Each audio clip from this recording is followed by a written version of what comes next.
자, 이제 아까 그 강의 시간에도 이 선제설에 대해서 잠깐 얘기를 했는데, 이게 성경은 전체가 그 선제설들의 설에 대해서 이야기를 하고 있습니다. 그런데 이 선제설이라는 말 자체가 뭐냐면, 이 영에 대한 얘기를 하는 건데요. 영이 이 세상이 창조되기 전에 먼저 이미 영이 존재했었다라는 얘기가 선제설이고요. 그 다음에 이제 선제설 이외에 다른 그 이 신학적인 그 영의 창조에 관한 설이 창조설이라는 게 있습니다. 그리고 그 다음에 창조설 이외에 또 다른 것이 유전설이라는 설. 그래서 이제 이 되게 그 신학이나 그 교회에서는 창조설을 택해요. 그래서 이 자기들 말로도 신학적으로 창조설은 상당히 그 맞지 않는 부분이 많은데 우리는 이걸 택한다라고 이렇게 얘기하고요.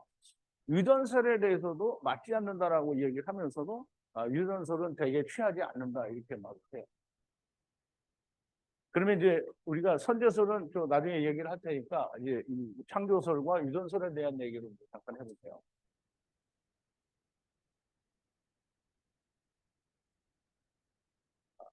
창조설이라는 말은 신학이 말하는 대로 이야기하면, 신학이 말하지 않더라도 되게 교회가 그렇게 이해를 합니다. 본래 아담은 죄가 없었으나 아담의 범죄로 인하여 죄인이 되었는데, 사람이 세상에 태어날 때마다 하나님이 영을 창조하셔서 넣어주신다라는 게 창조설이에요.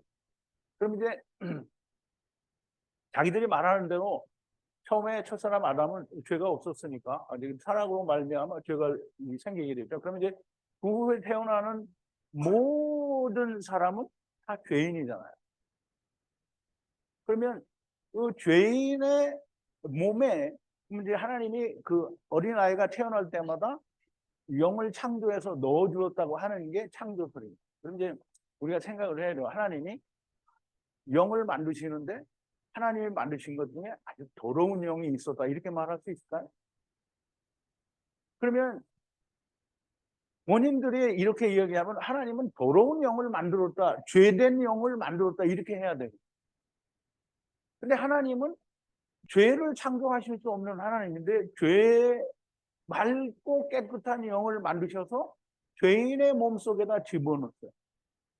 그러면 죄인의 몸속에 넣어서 이 죄가 없는 영이 죄가 있는 영이 된 거잖아요. 그러면 그래도 하나님이 무조건 그를 구원하신다고 하면 조금 문제가 덜 되겠지만 기독교가 말하는 대로 예수 잘 믿고 구원 얻은 사람은 뭐예요? 그 영이 구원을 받는 거잖아요. 그러면 구원받지 못하는 영은 다 어디로 가겠어요? 자기들이 말하는 지옥불로 간다는 거예요. 지옥불.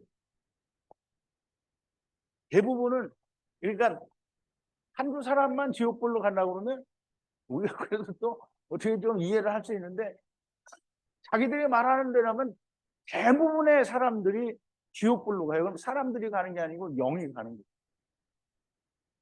그러면 이제 보세요. 하나님은 자기의 아들들이 영원한 지옥불에 들어가는 것을 알면서도 낳아서 더러운 몸속에 넣어야 되는 무능한 하나님이랍니다.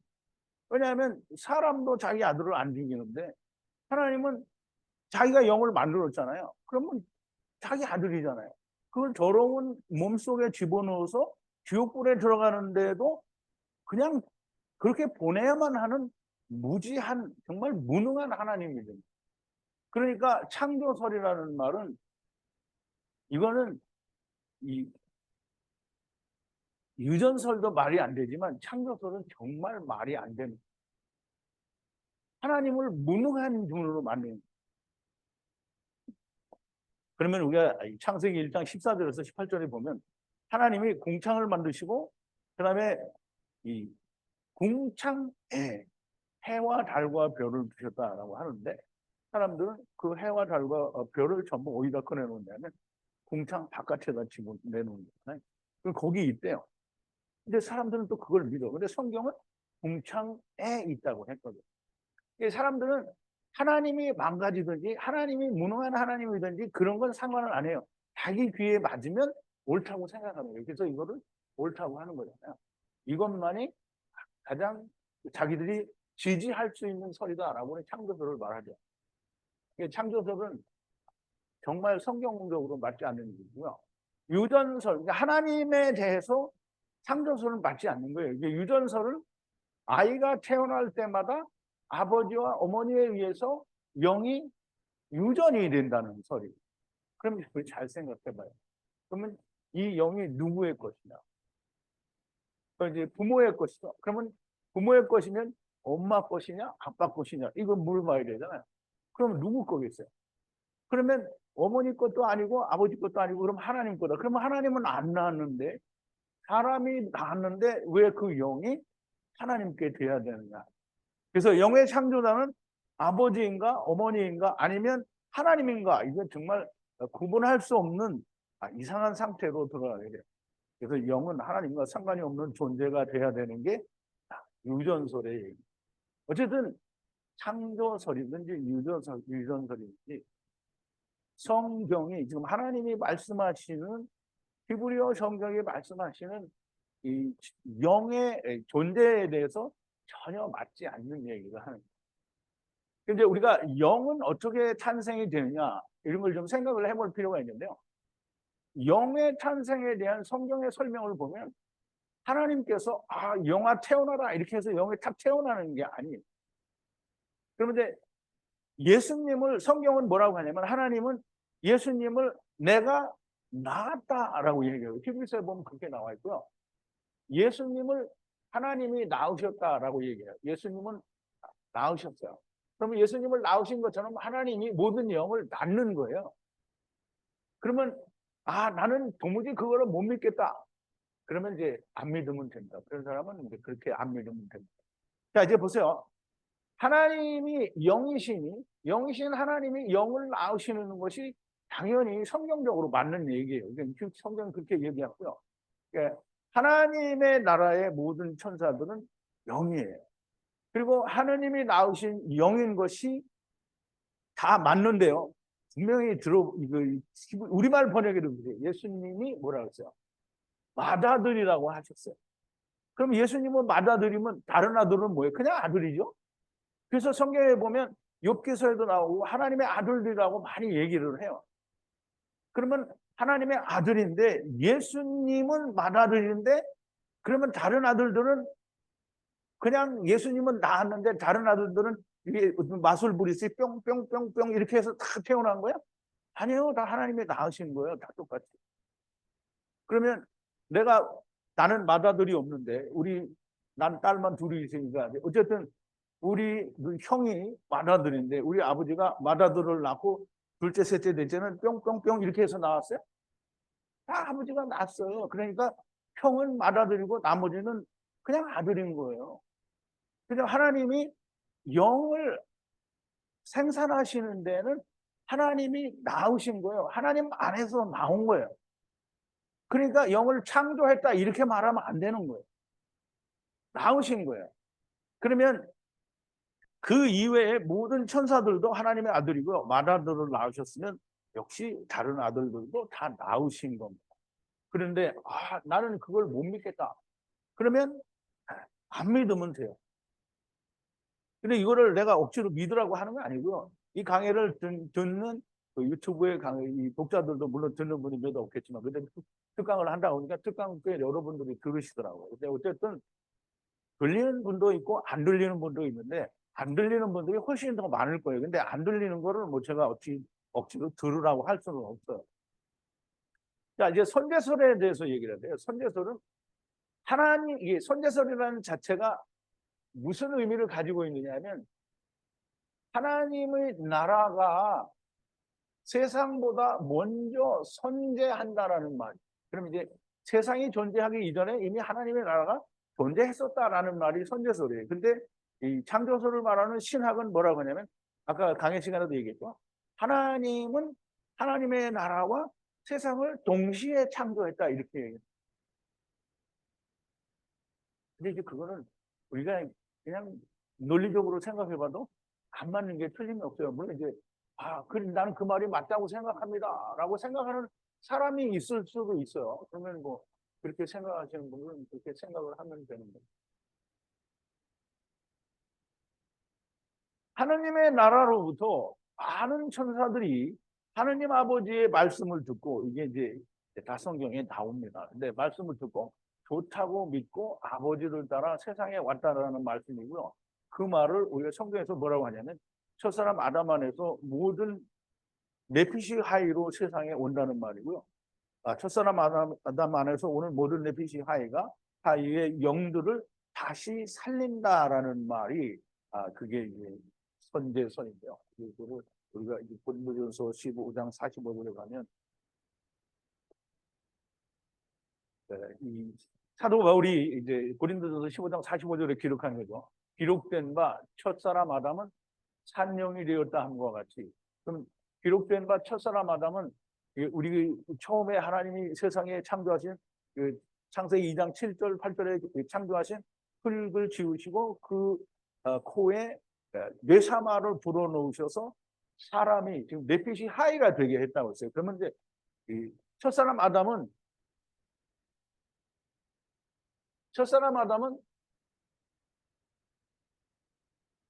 뭐 네페시도 좋고 네피시도 좋습니다. 그러니까 뇌사마에서 온 단어이기 때문에 네피시 하이예요. 그럼 이제 혼이 영이 들어있는 살아있는 거다라는 말이에요. 이게 흙 자체로는 아무리 잘해도 하나님이 너 살아라 이렇게 해서 사라지는 게 아니고요. 그 안에다가 영을 집어넣었기 때문에 살아있는, 그 영이 어디에서 살아있냐면 하나님에 대해서 살아있는 게 아니고 흙에 대해서 살아있는 거예요. 흙 속에 들어갔으니까 흙에 대해서 살아있는 건데, 그거를 네피시 하이라고 얘기하고 우리말 번역으로는 생물이다 이렇게 번역을 했어요. 그러니까 많이 다르죠. 살아있는 물체라는 얘기죠.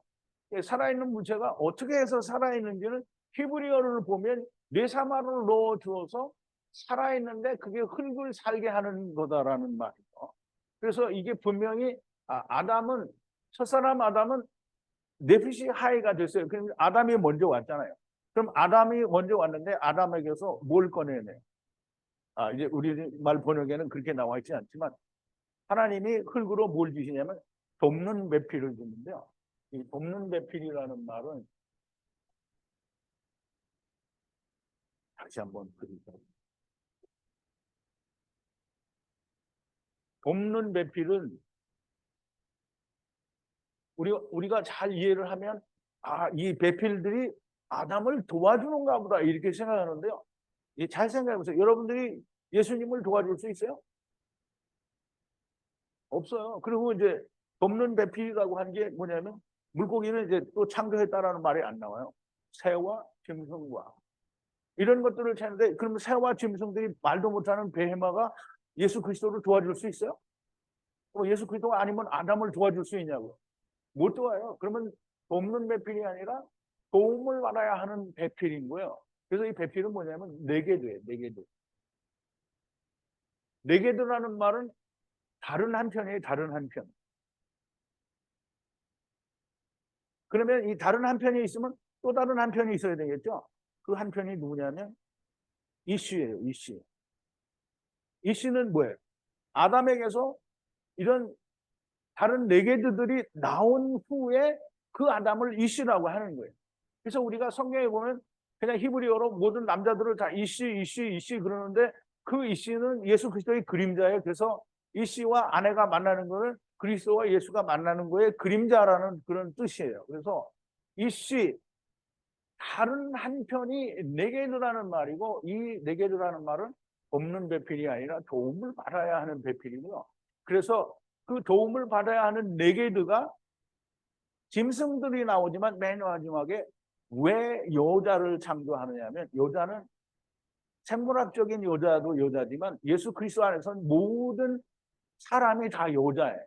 왜냐하면 이 씨는 남자, 예수 그리스도가 이 씨고요. 나머지는 다 여자인 거예요. 그래서 하나가 돼야 된다는 그런 의미를 가지고 있는데요. 자, 이제 마지막 아담은 살려주는 영이 되었다라고 얘기를 하는데요. 첫사람 아담은 네피시 하이, 지금 첫사람 아담이 다 데려왔잖아요. 근데 마지막 아담은 영이 됐어요. 루아흐라는. 그걸 이제 우리가 헬라어로는 푸뉴마라고 하는데요. 영이 되었단 말이에요. 영. 그러면 아담은 생명이 되었으니까 아담이 생명으로 다 데리고 온 거잖아요. 말하자면 네피시아이로 다 데리고 온 거예요. 그러면 마지막 아담은 이제 산 영이 되었어요. 그럼 마지막 아담 안에서 들어가는 자는 모두가 다 영이 사는 자가 되는 거예요. 그래서 이거를 우리가 좀 이제 잘 이해를 해야 되는데, 이 기록된 바 첫사람 아담은 산영이 되었다 함과 같이, 그것과 똑같이 마지막 아담은 살려주는 영이 되었어요. 그러니까 마지막 첫사람 아담 안에서 온 자는 모두 네피시 하이고, 그 다음에 마지막 아담 안에 들어가는 자는 모두가 다 산영이 되는 거예요. 이게 지금 선제설을 이야기하는 건데요. 지금 첫사람 아담 안에서 오는 모든 네피시 하이의 영도를 다시 살려주신다라는 게 이게 선제설이에요. 그럼 하나님이 이 약속을 했어요. 그러면 그 모든 하나님의 나라를 떠난 영들은 지금 어디에 있었고 또 지금은 어디에 있느냐? 이게 그게 궁금하죠. 근데 이게 그걸 그전에는 저도 몰랐고 많은 사람들이 물어볼 때 대답을 할 수가 없었어요. 왜냐하면 어디에 있는지 모르니까. 근데 창세기를 히브리어로 공부하는 중에 우리가 분명히 알게 된 건데요. 모든 이게 하나님이 데리고 오시는 자들은 다 그러니까 말하자면 첫사람 아담 안에서 오는 거잖아요.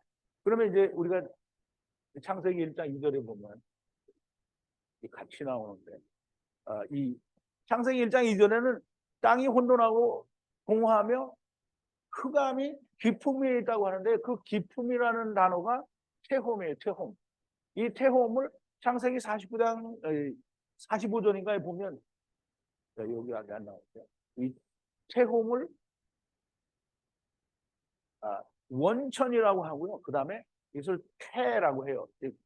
이게 자궁이라고 말을 한단 말이에요. 그러면 하나님이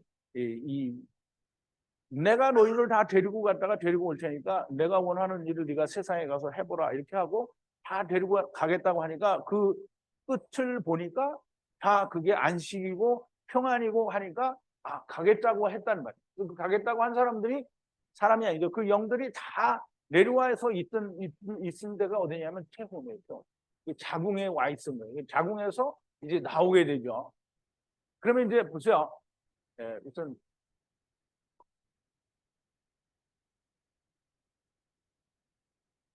땅이 혼돈하고 공허하며 흑암이 깊음 위에 있다고 해서 깊음. 이게 깊음이라는 말이 이제 시면 이제 히브리 말로는 이제 태홈이에요. 태홈. 태홈은 정확하게 자궁이에요. 자궁. 그럼 하나님이 세상을 탄생시키는 탄생의 자궁이란 말이에요. 자궁. 태예요. 태. 그래서 창세기 근데 그 위에 뭐가 있냐면 하나님의 신은 성령인데요. 성령이 운행하시니라 그랬어요. 운행하신다라는 말은 라하프로 이게 다 감싸고 있다는 거예요. 어떻게 감싸고 있냐면 암탉이 병아리를 품은 것 같이 완전하게 다 감싸고 있다는 뜻이에요. 그래서 이제 그걸 우리가 어떻게 하냐 그러면 그걸 모르시면 히브리어로 공부하셔서 찾아보시면 다 나와요. 없는 말을 제가 하는 건 아니에요. 자 이제 다시 모델 써봐요. 이게 요한복음 1장 5절 1절부터 5절에 가보면 태초에 말씀이 계시라라고 이제 얘기하죠. 그럼 태초에 말씀이 계시다는 건 태초에 창세기하고 비교를 해봐야 되면 태초에 말씀이 있다라고 하는 얘기는 태초에는 분명히 성령과 태홈 깊은 물밖에 없는데 무슨 말씀이 있었냐. 그러니까 이거 우리가 말씀을 이해를 해야 돼요. 말씀은 히브리 말로 마임인데요. 마임. 이 마임은 물이에요. 물. 그래서 성경에서 궁창 위의 물과 아래 물이라고 할 때 그 물은 궁창 위의 말씀을 말하고 궁창 아래의 물은 궁창 아래의 말씀을 말하는 거예요. 그래서 물은 성경에서 말씀입니다. 그러니까 물은 물이지 무슨 말씀이냐. 그렇게 생각하시면 이제 우리는 그 말을 더 이상 할 수가 없는 거죠. 어쨌든 태초에 말씀이 계시나 이 말은 태초에 물이 있었다라는 말이에요. 근데 물이 이제 창세기에서는 뭐래요? 물이 궁창 아래의 물과 위의 물로 나누게 되죠. 무엇에 의해서? 궁창에 의해서. 하나님이 궁창을 만들어서 궁창 위의 물과 아래 물로 나눈다는 거예요. 그리고 궁창 위의 물과 아랫물로 나누어서 그 궁창 아랫물을 한 곳으로 모이라 하고 묻히 드러나라 이렇게 말씀을 하죠. 그리고 묻히 드러난 그 묻에 하나님이 창조를 하시는 거예요. 그래서 하나님과 함께 계셨으니 이 말씀이 곧 하나님이시니라. 그가 최초에 하나님과 함께 계셨고 만물이 그로 말미암아 지은 바 되었으니라는 말은 물로 지어지지 않은 것이 없다라는 거예요. 그래서 우리 몸이 사실 물론 뼈도 있고 뭐 다른 것도 있지만 사실 우리 몸은 거의 70% 이상이 물이에요. 근데 이제 이게 재밌는 게 있죠. 우리 땅에 있는 묻과 물의 비율을 살펴보면 물이 70%고요. 땅이 30% 정도 돼요. 그런데 이제 우리가 물로 되어 있고요. 이 세상은 물이 변해서 바위도 되고 육지도 되고 물이 변해서 모든 게 된 거예요. 근데 그걸 내가 어떻게 믿나? 이제 안 믿어지는 할 수 없는. 자, 이제 하나도 그가 없이는, 즉 물이 없이는, 말씀이 없이는 그가 된 것이 없느니라. 그 안에 생명이 있었으니, 즉 그 안에 물 안에 생명이 있었다라는 말이고요. 그 물은 공창의 물과 아랫물을 합쳐진 물이에요. 그래서 그게 예수 그리스도가 되는 거고요. 그 안에 사람들의 빛이 있었으니, 이 생명이 있었으니 그게 사람들의 빛이라고 하는 거예요. 그래서 그 빛이 어둠의 빛이 돼 어둠이 깨닫지 못하더라 이렇게 얘기해요. 세상에 지금 창세기에서도 빛이 있으라 하시면 빛이 있었어요. 그런데 그 빛을 세상이 모르는 것처럼 요한복음에서도 이스라엘의 하나님의 빛이신 예수 그리스도가 왔는데도 여전히 사람들은 모른다. 자, 이제 우리가 창세기 아까도 말씀드렸지만 창세기 1장 14절에서 18절에 보면 하나님이 해와 달과 별들을 궁창 위에 두셨다라고 해요. 그러면 이제 아까 이제 얘기했잖아요. 하나님의 나라를 떠난 영들은 다 어디에 있었고 또 지금은 어디에 있느냐? 이게 이제 이런 질문을 하게 되죠. 근데 이제 이렇게 물어보면 말을 할 수가 없었어요. 어디에 있었는지는 몰랐고 또 어디에 있는지도 또 몰랐어요. 근데 어디에 있었는지를 알았잖아요. 그럼 어디에 있는지도 지금 어디에 있는지도 알아요. 이게 어디에 있느냐? 하늘의 해와 달과 별들로 분정이 되어 있다라고 얘기를 하시는데요. 여기 한번 보자. 이제 신명기 4장 19절에서 이제 요 모세를 통하여 하나님이 얘기하신 거예요. 또 두렵건대 네가 하늘을 향하여 눈을 들어 1월 성신 하늘 곧 위의 군중이라고 곧 너희 하나님 여호와께서 천하 만민을 위하여 분정하신 그 분리하여 놓으신 것을 보고 미혹하여 그것에 경배하며 섬길까 하노라 그랬어요. 그러면 섬길까 하는 것은 젖혀놓고 하나님이 해와 달과 별을 창세기 1장 14절에서 18절 사이에 하늘에 두셨다고 했잖아요. 해와 달과 별을 하늘에 두셨다고 했어요. 그러면 해와 달과 별이 하늘에 있어요. 그러면 이제 우리가 잘 생각을 해보자.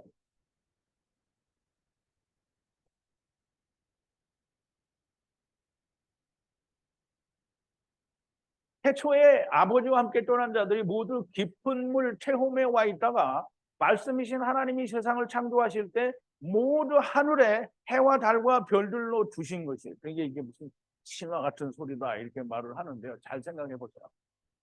요셉이 꿈을 꿀 때 이게 그 요셉이 단을 형제들과 자기의 단이 있어요. 그 단의 꿈을 꾸죠. 그랬더니 형제들의 단이 어떻게 자기에게 절을 한다고 했잖아요. 그런데 이제 그거는 율법에 관한 얘기가 되죠.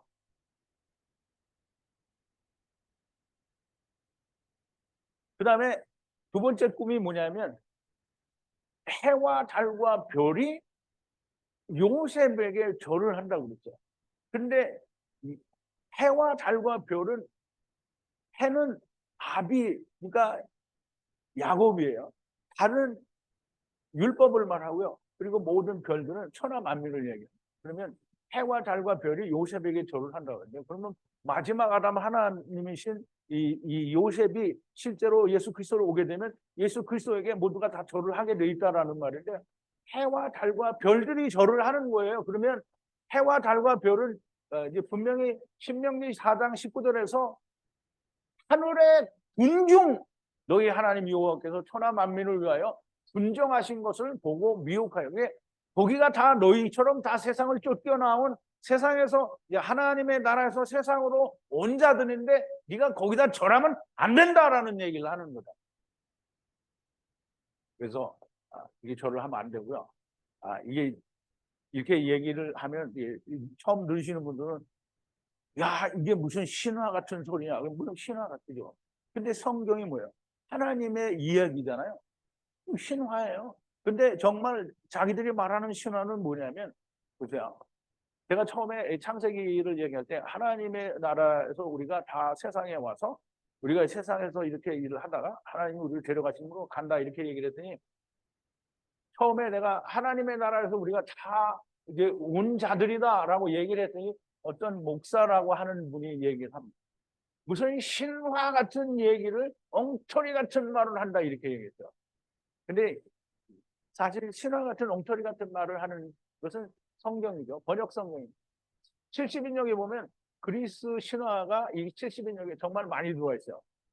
그럼 이제 우선 네피림이라는 그 네필이라는 단어를 헬라어에서는 뭐라고 했냐면 기간테스라고 했는데요. 기간테스는 그리스 신화에 나오는 하늘의 신과 대지의 여신이 혼인하여 낳은 가이아라고 하는 거인이에요. 근데 그 가이아가 복수가 돼서 기간테스가 되는데요. 그래서 거인족이라고 하는데요. 그리스 신화가 들어가죠. 신약에서도 보면 지옥을 전부 하데스라고 하는데요. 하데스는 그리스 신화에 나오는 지하의 신이에요. 그게 하데스예요. 그리고 이 베드로서에 보면 탈타로스가 나오는데 탈타로와 또는 탈타로스라고 하는데 여기 또 이 탈타로스도 지옥을 말해요. 그리스 신화에 나오는 지옥. 그러면 이거를 그리스 신화가 이 성경에 들어가 있는 걸 우리가 찾아보면 내가 알고 있는 것만 세 개인데요. 이걸 다 일일이 찾아보면 정말 많이 나올 거예요. 그러면 하나님의 말씀이신 성경의 얘기에 신화를 갖다 놓은 거는 내가 아니고 세상 학문을 하는 번역자들이나 신학자들이, 그러면 이제 신학자들이 그러면 기간테스는 맞지 않으니까 우리가 다 네피림으로 다시 고쳐서 말을 하자라고 해야 되는데 다 거인족이라고 얘기를 해요. 그 다음에 하데스는 분명히 그리스의 신화에 나오는 신화 속의 지옥인데 그걸 지옥이라고 신학이 말을 해요. 성경 주석자들이 다 하데스를 지옥이라고 말을 해요. 탈타로스도 다 지옥이라고 말해요. 이 히브리 그리스 신화에 나오는 얘기. 그러면 신학이 그리스 신화를 가져다 성경에 집어넣은 게 신학을 하는 사람들이고요. 정말 하나님은 하나님의 나라에서 우리를 데리고 왔다라고 성경이 말해요. 근데 이제 우리말 번역에는 이걸 찾을래야 찾을 수가 없지만 히브리어 성경 원본에는 너무나 명백하게 이걸 설명을 하고 있다는 말이에요. 그래서 어쨌든 또 당신이 말하는 거 나는 못 믿겠다. 그럼 안 믿으면 됩니다. 그러면 이제 그 안 믿은 결과는 뭐냐? 그럼 안 믿은 결과는 이스라엘하고 똑같죠. 이스라엘이 예수님이 오셨을 때 내가 하늘에서부터 하나님께로부터 보냄을 받았다. 너희들을 위해서. 그랬더니 안 믿었죠. 그럼 이제 네가 어떻게 하늘에서 오냐? 너는 요셉의 아들이 아니냐? 나는 아브라함이 있기 전부터 있었다. 이러니까 다 죽이려고 했죠. 그러면 예수님은 아브라함이 있기 전부터 있었잖아요. 그죠?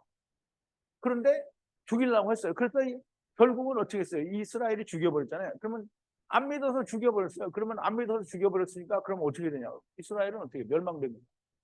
이스라엘은 메시아 왕국이 올 때까지 절대 회개하지 않습니다. 그럼 지금도 이스라엘은 뭘 기다려요?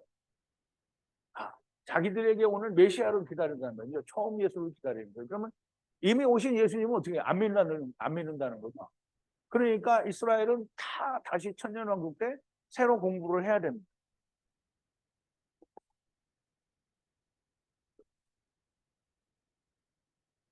어쨌든 이스라엘이 그 결과가 멸망인 것처럼 부자가 간 음부로 가서 나중에 알게 됩니다.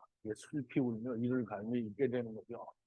근데 이제 그건 또 무슨 말이냐? 난 그것도 못 믿겠다. 성경에 있어요. 다 성경에 그 부자가 음부에 갔고요. 부자는 음부에서 나사로를 볼 수 있지만 나사로가 부자를 본다는 얘기는 없어요. 그러니까 다 음부에 간다는 얘기는 다 맞는다. 자, 이제 첫사람 아담 안에서 왔다는 말은 아담이 도와야 하는 배필들을 창조하시면서 말씀하셨어요. 돕는 배필이란 아담을 도와주는 배필이 아니라 아담이 도와야 하는 자들이고 아담이 가서 하나가 되어야 하는 자들이고요. 그게 물고기와 새와 짐승과 사람입니다.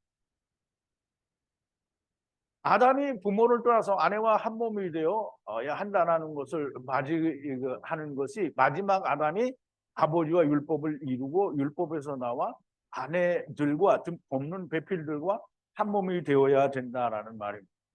그러면 이제 우리가 보세요. 첫사람 아담이 왔어요. 아담을 잠재운 거는 여자만 꺼내는 걸로 나오고요. 물론 여자를 꺼내기 전에 이미 흙으로 다 돕는 배필을 만들었어요. 그러면 돕는 배필이라는 말 자체는 네게드라는 말인데 아담에게서 네게드가 나온 거예요. 그러면 이 여자를 꺼내면서 이 앞에 있는 물고기와 새와 짐승들도 다 똑같이 돕는 배필 네게드라는 말을 설명을 하시는데요.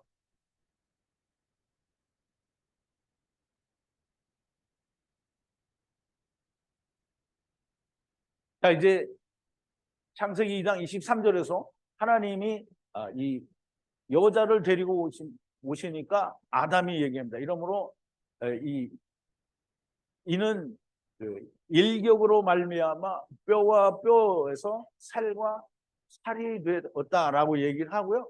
그러므로 하나님이 뭐라고 하시냐면 그러므로 남자가 부모를 떠나 이제 우리가 특강에서 남자가 부모를 떠나 그랬는데 남자는 이슈인데요. 이슈인데 그 지체들이 나온 이슈예요. 그러니까 아담을 말하는 거예요. 그러면 아담이 뭐가 어디 있어요?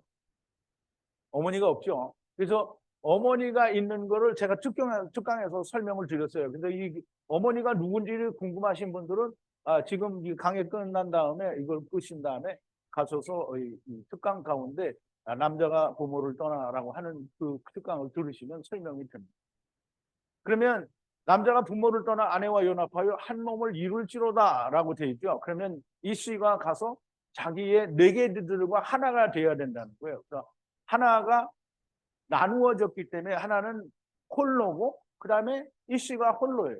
그래서 돕는 배필이가 홀로이고 이 씨도 홀로예요. 그럼 이 씨 홀로가 가서 여기 네 개도 홀로 들고 하나가 돼야 되는데 그 하나가 되는 과정은 상당히 오랜 시간이 필요하다는 거죠. 첫사람의 아담 안에서 온 지금까지가 상당히 긴 시간이에요. 그럼 마지막 아담 안에서 다시 하나가 되는 것도 굉장히 긴 시간이 필요하다라는 거예요.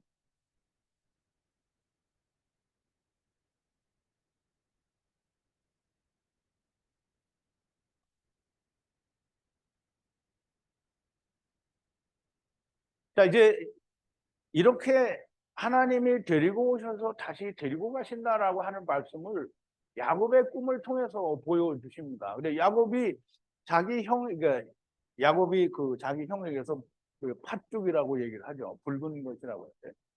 팥죽, 그 한 그릇에 그 장자권을 사죠. 그래서 이 리브가와 같이 협작으로 이 야곱의 팔에는 그 이 염소 가죽을 입혀서 자기 형인 척하고 이삭에게서 모든 축복을 먼저 받습니다. 그래서 그 축복을 받으니까 에서가 나중에 사냥을 해서 가지고 자기 아버지에게 진미를 해가지고 오죠. 그러니까 이제 이삭이 깜짝 놀라면서 벌써 네 동생이 다 가져갔다 얘기하죠. 그러니까 동생이 다 가져가니까 이제 이 에서가 뭐라고 하냐면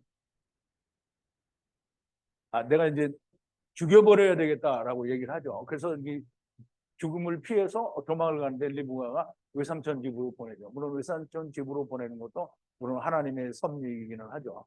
그래서 외삼촌 집을 피해서 가다가 베델이라고 이름을 짓는 그 땅인데 거기가 루스입니다.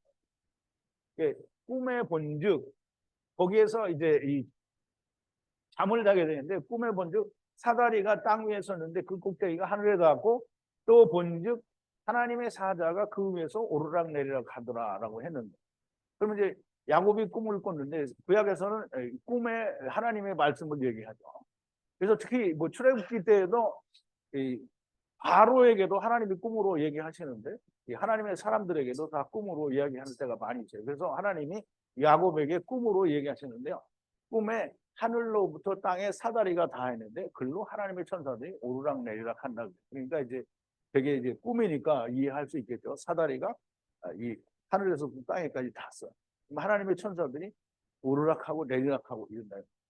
그러면 이게 말이 잘못됐나? 내리락하고 오르락하고 이렇게 해야 돼. 그러면 이 말을 우리는 뭐 지금도 이게 대부분이 모르는 사람이 태반이고, 개특강을 듣는 사람도 이게 무슨 말인지 아마 모를 거예요. 천사들이 오르락내리락 한다는 게 무슨 말인지 모를 텐데요. 그러면 이제 우리가 이 야곱의 꿈을 설명해 주신 분이 예수님이 요한복음 1장 51절에 보면 설명을 합니다.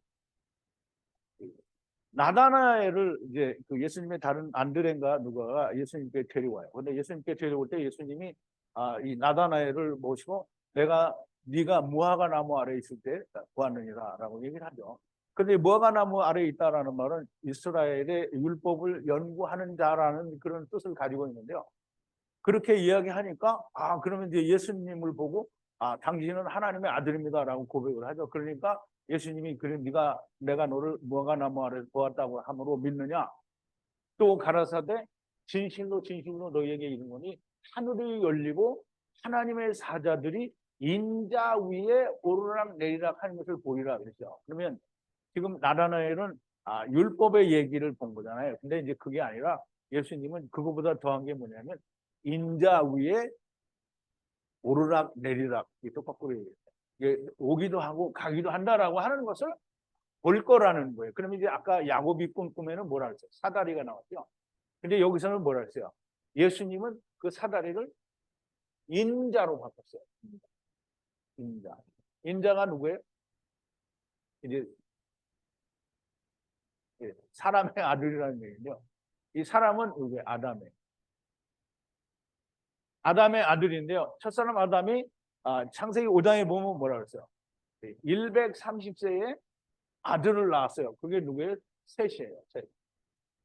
이 셋은 예수 그리스도를 말한다고 그랬죠. 그래서 이 인자는 셋을 말하는 거예요. 예수 그리스도를 말하는 거고요. 예수 그리스도는 지금 30세에 이제 자기 일을 시작하는 거잖아요. 그러면 아브라함이 100세에 낳았잖아요. 그럼 100세에 나가지고 지금 예수님이 30세가 됐어요. 그럼 130세에 인자가 나타나는 거예요. 인자 위에 오르락 내리락 하는 것을 보리라. 그러면 인자 위에 오르락 내리락 한다는 말은 인자가 문이에요. 아세르라는 말이죠. 그럼 인자를 통해서 왔다가 인자를 통해서 간다라는 말이에요. 그러면 이게 또 못 믿겠다. 못 믿으면 어떻게 할 수 없는 거죠. 못 믿는 건 절대 할 수 없는 거죠. 자, 이제 이 말씀을 이사야 선지자는 구약에서 어떻게 얘기를 했느냐면 이사야서 44장 6절에 이게 설명을 하는데요. 지금 이게 그 우리말 번역에는 원어의 의미를 제대로 살리지 못해서 제가 조금 바꾸긴 했는데요. 이스라엘의 왕인 여호와가 말하노라. 여기까지 똑같아요. 근데 하나님의 여호와의 군대를 무르는 이제 우리말 번역에는 무슨 이스라엘의 죄를 속하는 뭐 이렇게 되어 있는데요. 여호와의 군대를 무르는 만군의 여호와 나는 처음이요 나는 마지막이라 나 이외에는 다른 힘이 없느니라 이렇게 했어요. 그러면 우리가 나는 처음이요. 이 처음이라는 말은 여호와 하나님이 처음이라는 거잖아요. 처음 여호와 하나님이요. 그리고 또 나는 마지막 여호와 하나님. 마지막 여호와 하나님.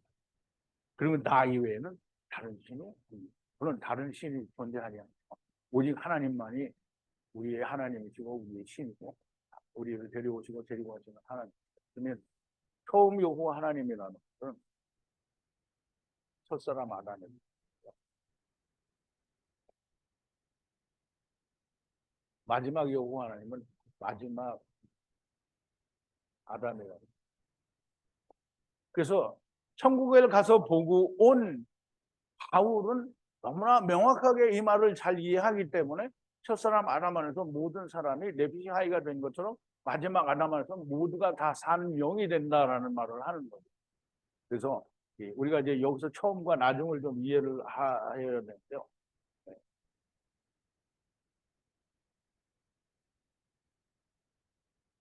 이제 우리가 처음이라 그러면 여기가 처음이고, 그러면 마지막은 여기가 마지막이라 이렇게 생각하는데요. 그게 아니고요.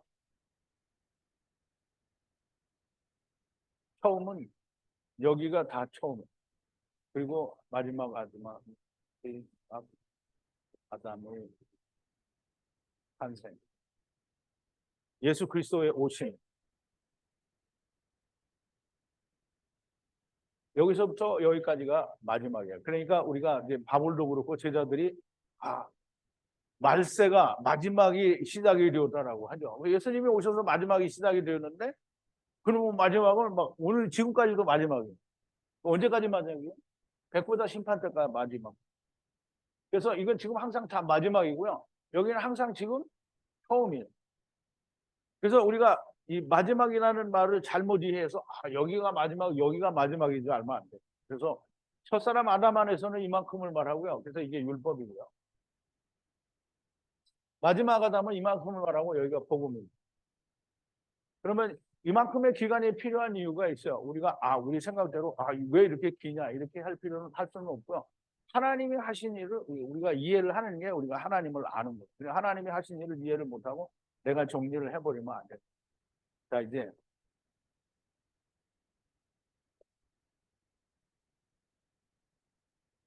이 말씀은 하나님의 나라에 갔다 오신 사도 바울이 이렇게 말씀하시는 것이고요. 이게 내가 하는 얘기가 아니에요. 기록된 바 첫사람 아담은 산 영 네피시 하이가 되었다 함과 같이 마지막 아담은 살려주는 영 즉 누아흐가 되었나니 첫사람 아담 안에서는 모든 자가 네피시 하이가 되는 것 같이 마지막 아담 안에서는 모든 자가 다 다시 사는 영이 된다는 것입니다. 그래서 그게 고린도전서 15장 45절의 얘기고요. 자, 이제 성경에 보면 우리가 다 나그네라고요. 이제 우리가 이제 우리말로 나그네라는 말을 잘 이해하죠. 근데 이제 성경에서는 우리가 이 세상에 대해서 나그네라는 거예요. 그래서 우리가 레위기 25장 23절 한번 보죠. 하나님이 이스라엘 백성들에게 또 땅을 나눠주시면서 얘기하는 거예요. 토지를 영영히 팔지 말 것은 토지는 다 내 것입니다. 너희는 나그네요. 우거하는 자로서 나와 함께 있느니라. 그랬어요. 그러면 이제 우리가 그전에도 그런 말씀을 드린 적이 있는데, 그러면 이제 레위기니까 지금 이제 출애굽해서 왔으니까, 그러면 우리가 출애굽해서 애굽에서부터 여기 나그네로 온 거다 이렇게 얘기를 하면, 그럼 애굽에서 나올 이유가 없잖아요. 거기가 본향이면. 근데 애굽에서부터 나왔다라는 나그네가 아니고요. 우리가 이제 그 다음에 얘기를 나그네로서 우거하는 자라는 건 네가 거하는 이 땅이 나그네의 땅이라는 거예요. 어디에 비해서? 그러면 여기에서는 우리가 알 수 있지만 모른다라고 얘기를 하자고. 이제 레위기에서는 모른다. 그러면 이제 우리가 히브리서 11장에서는 얘기하잖아요. 히브리서 11장에서는 믿음의 선진들에 대해서 이야기를 하면서 아브라함에서부터 쭉 얘기를 하잖아요. 이 사람들은 다 믿음을 따라 죽었으며 약속을 받지 못하였으되, 약속을 받지 못했다라는 말은 이 사람들이 아브라함이 약속을 받았어요, 못했어요? 받았어요. 그런데 받지 못했다라는 말은 그 약속이 아브라함에 대해 이루어지지 않았고 믿음의 조상들에 대해 이루어지지 않았으나 그것을 멀리서 보고 환영하며 땅에서는 외국인과 나그네라. 이게 보세요. 여기는 땅은 다 내 것이라 너희는 우고하는 자. 이게 땅에서는 외국인과 나그네로라 증거하였으니 이같이 말하는 자는 본향을 찾는 것임을 나타내는 것이니라 이렇게 얘기했어요. 그러면 이제 보세요. 본향이 그러면 애굽이 본향이겠어요? 아니죠. 잘 생각해야 돼요.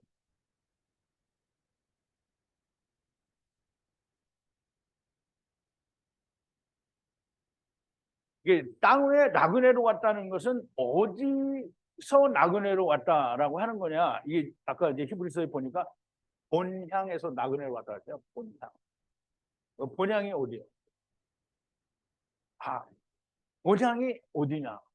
아유. 본향이 어딘가? 우리 교회 다니는 사람한테 한번 물어봐요.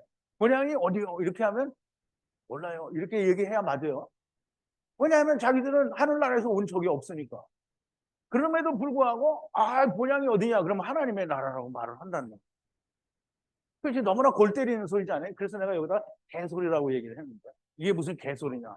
하나님에서 나라에서 왔다면 이단이라면서 무슨 그런 말을 하느냐 이 말이에요. 그게 교회 다니는 사람들이 다 본향이 어디냐? 본향이 어디예요? 본향이 어디예요? 다 본향이 하나님이라는데 우리만 그러는 게 아니라 교회 다니는 사람들도 다 본향이 하나님의 나라라고 한단 말이에요. 그러면 하나님의 나라에서 왔으면 이단이라고 얘기했단 말이죠. 그죠? 이단이에요. 근데 자기들도 이단이야 그러면 자기 하나님의 나라에서 왔다는 그게 말도 안 되는 소리를 하면서 자기는 다른 건 다 버리는데 본향이 어디냐 그러면 하나님의 나라라. 이게 지금 동화책에 나오는 거 보면 그런 게 있어. 이게 돼지하고 뭐 이렇게 짐승이 맺혀서 이제 쌀인가 밀가루를 넣고 이제 이거를 빨래 누가 빨래 그럼 아무도 안 빨래 또 닭이 빠는 거 그리고 또 그 떡을 만들래 누가 만들려고 아무도 안 만들어 또한 짐승이 만들어요. 그 이제 다 만드는 거 누가 먹을래 그러니까 내가 먹는다고 다 나왔어. 이 똑같은 거예요. 다 버리고 천국 간다니까 그럼 나 거기 갈래 이렇게 얘기하는 거죠. 말도 안 되는 소리라는 거죠. 이제 당신들은 하나님의 나라에서 온 적이 없다. 근데 어떻게 하나님의 나라에서 나그네가 되냐? 그러면 내가 하나님의 나라가 본향이라고 말을 하려고 하면 나그네라는 말을 인정을 해야 되고 여기도 인정을 해야 되고 하나님이 나를 데리고 왔다라는 말도 인정을 해야 되고 내가 데리고 감을 당한다라는 것도 인정을 해야 되고 하나님의 나라에서부터 육신을 입고 세상에 왔다라는 말을 이해를 하고 그거를 인정을 해야 하나님의 나라를 본향이라고 할 수 있는 거예요. 그렇지 않으면 그게 어떤 그 동화 속에 나오는 짐승 새끼들하고 똑같은 거예요. 자, 이제 보세요. 선제설은 이단입니다. 이게 참 그렇죠. 선제설은 이단입니다. 아니다. 성경이 아니라 하나님이 그렇게 말을 하셔요. 지금 이제 한 시간 정도 한 시간은 안 되지만 짧지만 오랜 동안 우리가 다 이렇게 하나님의 나라에서 왔다고 다 하나님의 나라로 돌아간다고 내가 수도 없이 얘기를 했어요. 이걸 자그마치 근데 한 25년 동안 얘기를 한 거예요. 성경이 말씀하시는 선제설, 곧 예수님이 내가 하나님으로부터 하나님의 나라에서 보내심을 받아서 왔다라고 말씀하심으로 유대인들에게 죽임을 당했어요. 근데 신학을 하는 사람들은 그렇게 말하지 않죠. 자기들이 원하는 메시아를 안 줬다. 그 자기들이 원하는 메시아를 안 줬다는 게 땅이 원하는 메시아를 안 줬다는 그 말이 그 말이에요. 예수님이 땅을 주겠다고 한 게 아니에요. 하늘을 주겠다고 얘기했거든요. 그러니까 그거를 싫어서 죽인 거예요. 예수님이 이단이에요. 당신들도 당신들이 말하는 이단이 되어야만 살 수 있습니다. 이 강의를 듣는 분들은 선제설은 이단인가? 그게 궁금해서 듣기는 하는데 다 들어보니까 이 성경에 뭐 이런 말도 하고 이런 말도 하니까 그런 것 같다.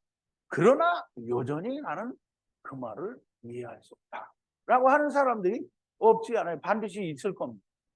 믿고 안 믿는 것은 여러분의 선택입니다. 여러분의 선택의 결과에 따라 부자가 간 음부로 가느냐, 나사로가 간 아브라함 품으로 가느냐가 결정이 되는 거고요. 첫사람 아담 안에서 넷핏이 하이로 왔다가 마지막 아담 안에서 우리가 다 아버지께로 돌아간다는 하나님의 말씀 안에서 성경을 이해하면 해석이 되지 않는 구절이 한 군데도 없습니다. 부자가 간 음부로 가면 첫사람 아담 안에서 왔다가 마지막 아담 안에서 가는 것을 슬피 울며 처음부터 다시 공부를 하게 됩니다. 이렇게 공부를 하는 것은 참 오랫동안 슬피 울며 일을 가는 분이 있게 됩니다. 슬피 울며 일을 간다는 것은 말씀을 가는 거고요. 그리고 불로 소금을 친다는 건 소금은 소금 언약을 말해요. 소금 언약에 불을 친다는 게 불은 음부에는 세상 나무에 장작개비 불이 없어요. 거기는 불이 뭐 있냐면 애쉬, 하나님의 불이 있어요. 하나님의 불은 성령이죠. 성령으로 소금 언약에 팍 쳐지면 소금 언약이 팍 깨달아지는 거예요. 그렇게 깨달아줘야만 되고요. 자, 히브리어 성경은 하나님의 말씀이고요. 하나님이 하신 말씀을 신학이라는 잣대로 이건 기가 아니다라고 하고 있는 것이 신학입니다. 하나님의 말씀을 자기들이 만드는 잣대로 이건 이거고 이건 아니다라고 하는 거예요. 이 하늘 해와 달과 별을 궁창 하늘에 두셨다는데 이것을 궁창 밖으로 내다 놓고 인간 그걸 내다 놓은 것이 인간이고요. 신학을 하는 사람들이 또 그걸 뭐라고 하냐면 그래서 빅뱅을 얘기하면 세상에 많은 목사들이 빅뱅이 맞다고 생각을 해요.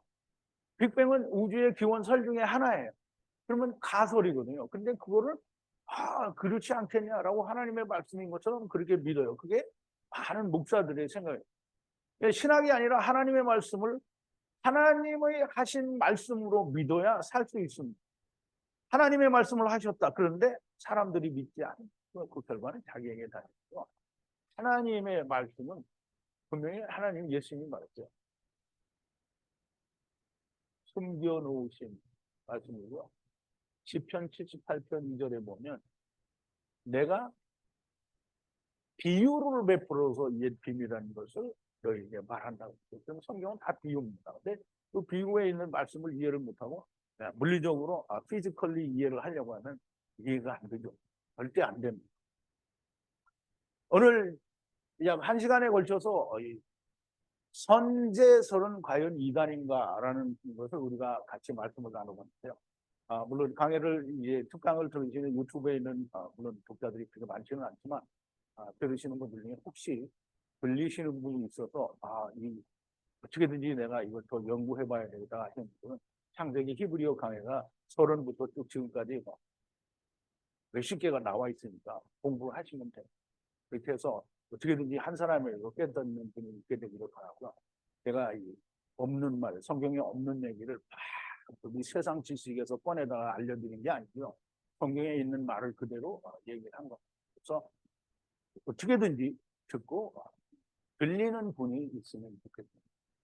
여기까지 하겠습니다.